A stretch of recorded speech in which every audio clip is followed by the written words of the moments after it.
The wind howled through the skeletal branches of the old oak trees, their gnarled limbs clawing at the bruised sky above.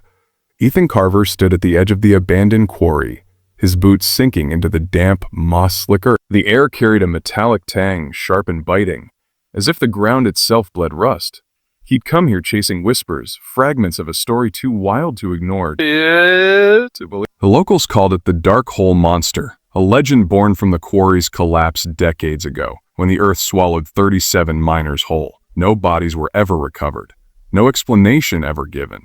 Just a gaping wound in the stone, a pit so deep it seemed to breathe.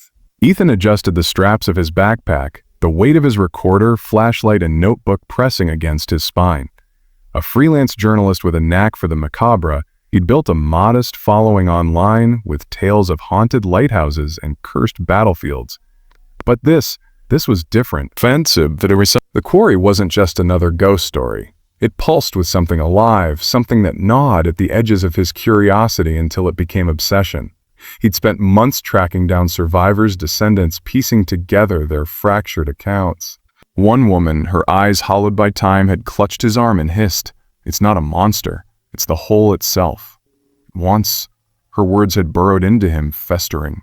The quarry's rim was jagged, a scar of shattered rock that plunged into shadow. Ethan flicked on his flashlight, its beam slicing through the dusk, only to be devoured by the darkness below. The pit didn't reflect light, it absorbed it. He shivered, though the air was unnaturally warm, thick with a humidity that clung to his skin like sweat. He'd planned to camp here overnight to record the sounds the locals swore rose from the depths. So, low moans, wet gurgles, the scrape of something vast shifting in the dark. Now standing here, he wasn't sure he'd last an hour. He set up his recorder on a flat stone, pressing the red button. March 25, 2025. Ethan Carver, Dark Universe Files, Entry 1. I'm at the old Henshaw Quarry, site of the 1973 collapse. Locals claim something survived down there, something that isn't human. I'm here to find out what.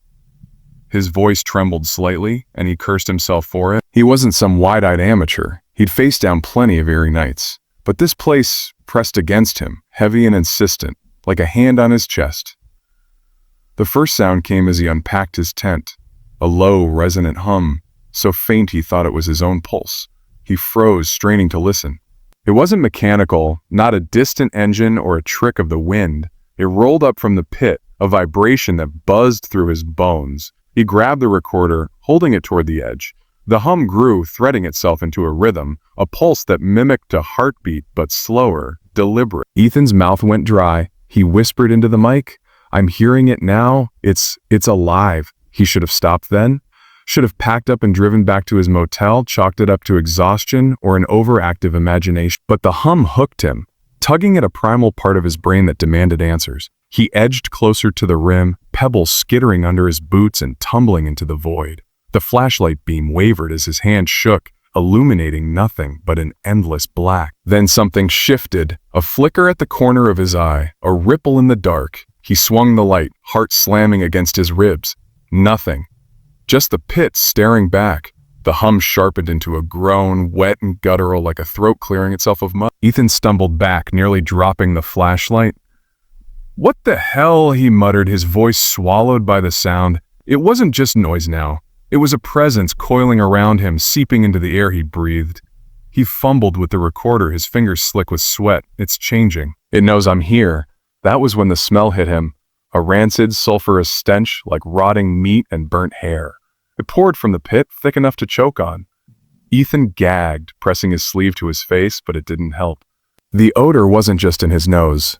It was in his head, painting images of decay, of flesh peeling from bone. He staggered toward his tent, desperate for distance, but the ground tilted beneath him, uneven and soft, as if it were breathing too.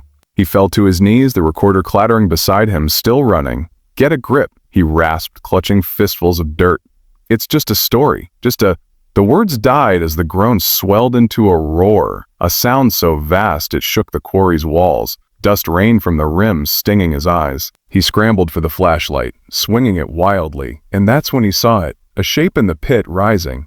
Not a creature, not a monster in any recognizable form, but a distortion, a writhing, liquid shadow that stretched and folded into itself, too large to fit the space it occupied. It wasn't climbing out, it was unfurling, spilling upward like ink in water.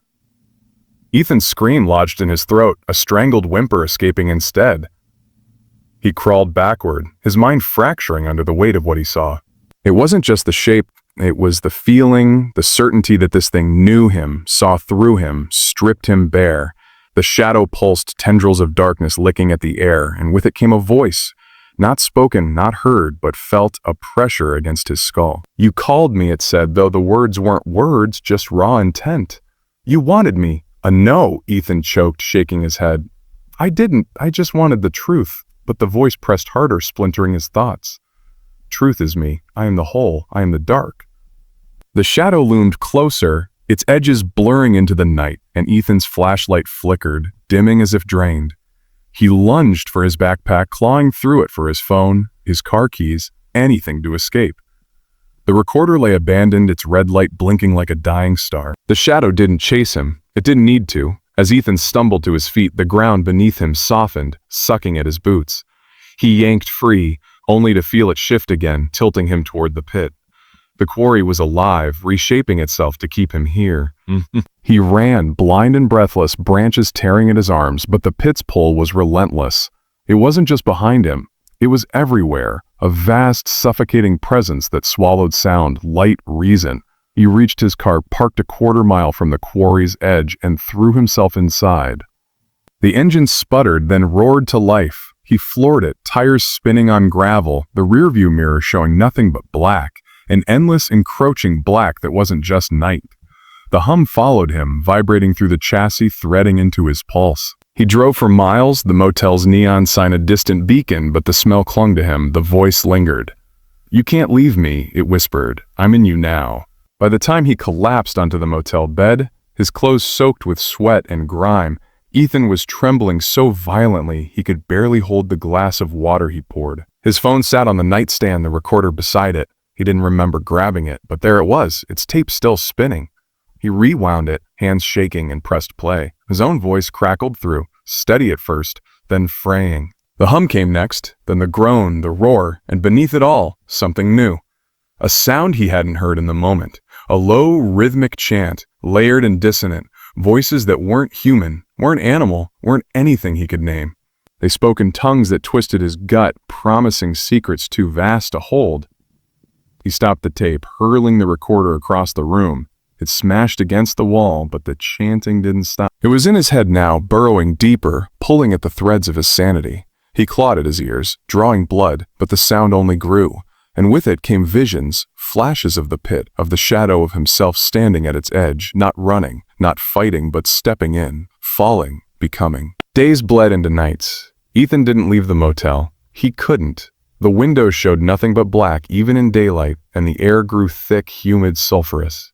He stopped eating, stopped sleeping, his body wasting as his mind unraveled. The shadow wasn't just in the quarry. It was the quarry, the earth, the sky, a hunger older than time, a void that had waited for someone foolish enough to seek it, and he had. He'd called it, fed it his curiosity, his need to know, and now it owned him. On the fifth day, he found the recorder back on the nightstand, intact, its red light glowing. He hadn't touched it, hadn't left the bed. His fingers moved on their own, pressing play. The chanting filled the room, louder, clearer, and with it came the final revelation, not a truth he could write, could share, but one that consumed him. The dark hole monster wasn't a creature lurking in the pit. It was the pit itself, a fracture in reality, a gateway to something so infinite, so incomprehensible, that it shattered the mind to glimpse it. It wasn't evil. It wasn't good. It simply was. And it fed on those who dared to look. Ethan laughed, a broken, hollow sound, as the room dissolved around him.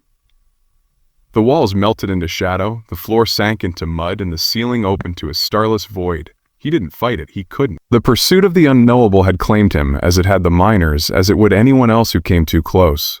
His last thought before the dark swallowed him whole was a fleeting regret. Not for his fate, but for the world he'd left behind, still blind to the abyss that waited. The motel room sat empty the next morning, the bed unmade, the recorder silent. A maid found it weeks later, its tape erased, its casing cracked. The quarry remained, a scar on the earth, its hum a faint echo for those who lingered too long. And somewhere in the uncharted depths of existence, Ethan Carver drifted, a fragment of a mind that had seen too much. A warning whispered into the void: to chase the unknowable is to lose everything that keeps us tethered to the light.